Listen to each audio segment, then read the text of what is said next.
പണ്ടൊരിക്കൽ ഒരു വലിയ ഗ്രാമത്തിൻ്റെ അടുത്തുള്ള ഒരു കുന്നിൻ ചെരുവിൻ്റെ കുറ്റിക്കാട്ടിൽ വലിയൊരു സർപ്പം ജീവിച്ചിരുന്നു. ആ സർപ്പത്തിൻ്റെ കടിയേറ്റ് ആ ഗ്രാമവാസികളിൽ പലരും മരണപ്പെട്ടുപോയി.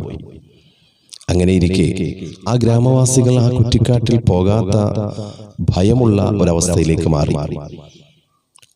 ഒരു ദിവസം അതുവഴി ഒരു സൂഫി വര്യൻ കടന്നു വന്നു. ഗ്രാമവാസികൾ സൂഫിയോട് കുറ്റിക്കാട്ടിലുള്ളതായ സർപ്പത്തിന്റെ അവസ്ഥയെക്കുറിച്ച് പറഞ്ഞു. സൂഫി വര്യൻ അതൊന്നും വകവയ്ക്കാതെ യാതൊരു ഭയവുമില്ലാതെ ആ കുറ്റിക്കാട്ടിന്റെ അത് വഴി തന്നെ നടന്നുപോയി. അപ്പോഴാണ് ആ സർപ്പം തനിക്ക് കിട്ടിയ ഒരു ഇരയെ പോലെ വളരെ സന്തോഷത്തോടെ സൂഫിയുടെ അടുക്കലേക്ക് ചീറി വന്നു. സൂഫി വലിയ ഭയവുമൊന്നുമില്ലാതെ സർപ്പത്തിനോട് ചോദിച്ചു, എന്താ നിനക്ക് വേണ്ടത്? സർപ്പം ഞെട്ടിപ്പോയി. സർപ്പം പറഞ്ഞു, ഞാൻ നിന്നെ കൊല്ലാൻ പോവുകയാണ്. സൂഫി വര്യൻ ചോദിച്ചു, എന്തിനാണ് നീ എന്നെ കൊല്ലുന്നത്? ഒരിക്കലും ഇനി നീ ആരെയും കൊല്ലരുത് എന്നുള്ള വല്ലാത്തൊരു ഉപദേശം സൂഫി ആ സർപ്പത്തിന് നൽകി. അങ്ങനെ ആ പാമ്പ്, ആ സർപ്പം അഹിംസാ മാർഗം സ്വീകരിച്ചു.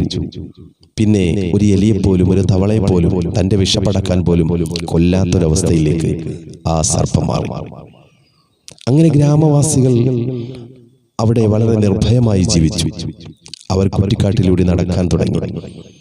അവർ കുറ്റിക്കാട്ടിലേക്ക് ചെന്നപ്പോൾ പാമ്പിനെ വളരെ അവശ്യ രീതിയിൽ, പഴയ ശക്തിയൊന്നും ഇല്ലാതെ ശക്തിയൊക്കെ ക്ഷയിച്ച് വളരെ അവശ്യ നിലയിൽ കണ്ടു. കുട്ടികളും മുതിർന്നവരും എല്ലാവരും അതിനെ കല്ലെറിയുവാനും ഉപദ്രവിക്കുവാനും ഒക്കെ തുടങ്ങി.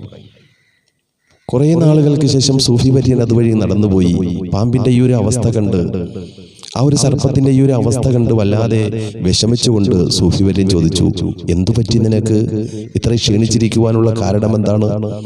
സൂഫിയോട് സർപ്പം പറഞ്ഞു, അങ്ങ് നൽകിയ ഉപദേശം ഞാൻ സ്വീകരിച്ചു. ഇന്ന് ഞാൻ ഒരു അഹിംസാലുവാണ്, അഹിംസാ മാർഗം സ്വീകരിച്ചു. ഞാൻ പിന്നെ ആരെയും കൊന്നിട്ടില്ല. സൂഫി പറഞ്ഞു, നിന്നോട് ആരെയും കൊല്ലരുത് എന്ന് മാത്രമാണല്ലോ പറഞ്ഞത്, ആരോടും ചീറ്റരുത് എന്ന് ഞാൻ പറഞ്ഞിട്ടില്ലല്ലോ.